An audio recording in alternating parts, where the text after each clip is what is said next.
इस आर्टिकल में हम आपको बताने जा रहे हैं टीवी एक्ट्रेस से राजनेत्री बनी स्मृति ईरानी और उनके पति जुबिन ईरानी की लव स्टोरी के बारे में। एक्टिंग की दुनिया से लेकर सियासत के गलियारों तक अपना नाम बनाने वाली केंद्रीय मंत्री स्मृति ईरानी आज किसी पहचान की मोहताज नहीं है।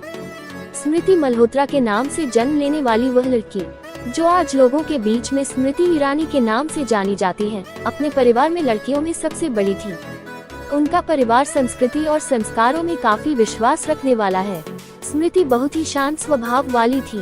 किसी ने कभी नहीं सोचा था कि वह आज अपनी जिंदगी में इतना बड़ा मुकाम हासिल कर लेंगी। लोग कहते हैं कि किसी आदमी की सफलता के पीछे एक औरत का हाथ होता है, लेकिन हम आज ऐसे कपल के बारे में बात कर रहे हैं जिन्होंने एक दूसरे को अपने अपने कार्यक्षेत्र में हमेशा सहारा दिया और एक दूसरे के फैसलों संग बनकर खड़े रहे। जी हाँ, हम बात कर रहे हैं स्मृति ईरानी और उनके पति जुबिन ईरानी की लव स्टोरी के बारे में, जो पहले अच्छे दोस्त बने और कुछ समय बाद एक दूसरे के लाइफ पार्टनर बन गए।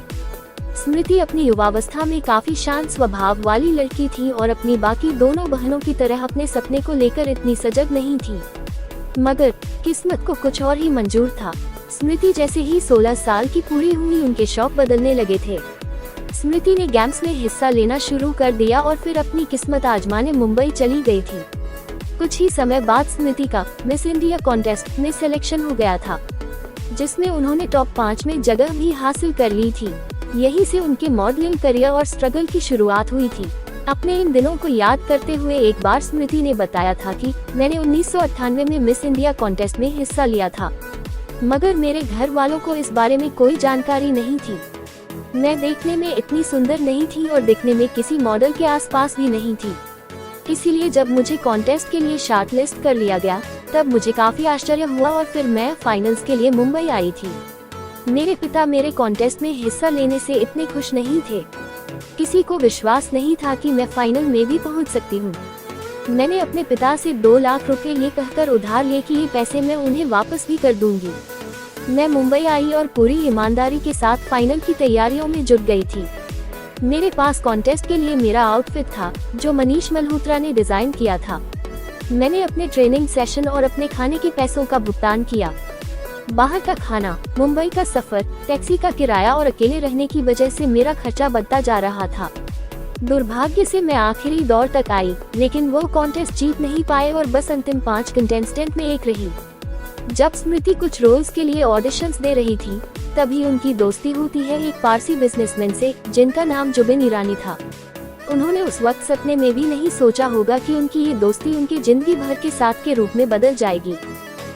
क्योंकि सास भी कभी बहू थी, रामायण जैसे टीवी शोज करने के बाद जब स्मृति अपने सफलता के शिखर पर थी, तब स्मृति और जुबिन ने अपनी दोस्ती को एक नया स्वरूप देने का फैसला किया था। जुबिन ने अपनी मां के हाथों स्मृति को शादी का प्रपोजल भेजा था। स्मृति ने हमेशा यह माना है कि उनकी हर सफलता में उनके पति ने उनकी बहुत मदद की है, वह हिम्मत दी है और कई सालों से वे ऐसा करते आ रहे हैं। 2001 में दोनों एक दूसरे के साथ शादी के बंधन में बंध गए और हमेशा के लिए एक दूसरे के हो गए थे। एक इंटरव्यू के दौरान स्मृति ने कहा था कि मैंने जुबिन से शादी की क्योंकि मुझे उनकी जरूरत थी। मैं उनसे सलाह लेती थी, उनसे बात करती थी, हम रोज मिलते थे। तो हमने सोचा कि क्यों ना हम एक दूसरे से शादी कर लें और हमेशा के लिए एक अच्छे दोस्त और शादीशुदा कपल बन जाएं। मेरे और उनके दोनों के घर वाले हमारी शादी से खुश थे और उन्होंने हमें अपना आशीर्वाद भी दिया। मैं कभी भी अपने घर वालों के खिलाफ जाकर शादी नहीं करना चाहती थी, क्योंकि मेरा हमेशा से यह मानना था कि अपनी फैमिली को दुख देकर शादी करने से कोई भी कपल कभी खुश नहीं रह पाता और उनकी शादी भी बर्बाद हो जाती है। 2001 में इस कपल ने अपने पहले बच्चे का स्वागत किया था, जिसका नाम दोनों ने जौहर रखा और साल 2003 के अंत में इनके घर एक बेटी का जन्म हुआ, जिसका नाम जोइश रखा गया था। स्मृति अपने आप को एक पारिवारिक व्यक्ति के रूप में बताती हैं। उनके लिए उनके बच्चे व पति से बढ़कर और कुछ भी नहीं है, यही उनकी पहली प्राथमिकता है। अपने टीवी से लिए ब्रेक को लेकर एक इंटरव्यू में स्मृति ने कहा था कि मैं अपने घर को और अपनी फैमिली को अपनी पहली प्राथमिकता देती हूँ। लोग मुझसे पूछते हैं कि मैं कैसे, क्योंकि सास भी कभी बहू थी, मैं काम नहीं कर सकती, जो कि पति परमेश्वर की कल्चर पर आधारित है। यह मेरे लिए काफी आसान रोल होता, क्योंकि मैं भी अपने पति जुबिन ईरानी को अपना पति परमेश्वर मानती हूँ। वो हर चीज में मेरी पहली पसंद है, लेकिन मैं भी उनकी परमेश्वर हूँ और उनकी पहली प्राथमिकता भी हूँ। लोग कहते हैं कि बच्चा हो जाने के बाद एक औरत अपने पति को छोड़ अपने बच्चे को पहले रखती है। मैं अभी भी जुबिन को सबसे बढ़कर मानती हूँ। कुछ महीने पहले ही मैंने जौहर को जन्म दिया है, लेकिन जुबिन आज भी मेरे लिए सब कुछ है। मुझे पता है कि जौहर जब बड़ा होगा वह मुझे छोड़ देगा और आखिरी में हमें ही एक दूसरे का सहारा बनना है। जौहर एक जरिया है हमें एक साथ रहने का। जुबिन की मुलाकात जब स्मृति से हुई थी, उससे पहले उनकी शादी एक मॉडल कोऑर्डिनेटर मोना ईरानी से हो चुकी थी। जुबिन ने मोना को कुछ आपसी मतभेद के कारण तलाक दे दिया था, लेकिन मीडिया ने दावा किया था कि स्मृति से बढ़ती नजदीकियों के कारण जुबिन की शादीशुदा जिंदगी में भूचाल आ गया था। मीडिया के इस दावे का संबंध सच से दूर दूर तक नहीं था। हालांकि स्मृति और मोना एक अच्छे दोस्त हैं और वो जुबिन मोना की बेटी शनेल को अपनी बेटी की तरह ही मानती हैं। स्मृति के अनुसार, मैं बहुत खुश हूँ कि जुबिन मेरे साथ हैं। वह मेरे लिए एक ऊर्जा की तरह हैं। लोगों को बड़ा आश्चर्य होता है कि मेरी शादी इतनी सफल है, क्योंकि जुबिन का पहले तलाक भी हो चुका था। मगर जुबिन की पहली पत्नी मोना और उनकी बेटी शनेल से मेरी अच्छी दोस्ती है। उनके बीच की दूरियों से मेरा कोई नाता नहीं है।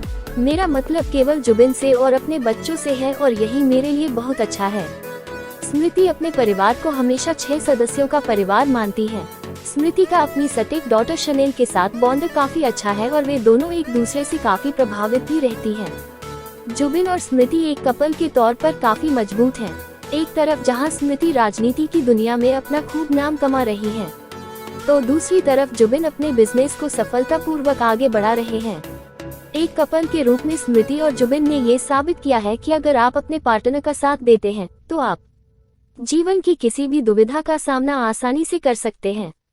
आप लोगों को इन दोनों की लव स्टोरी कैसी लगी, कमेंट करके हमें जरूर बताएं और यदि कोई सुझाव हो तो अवश्य दें। तो वीडियो को लाइक करें, शेयर करें और सब्सक्राइब करें।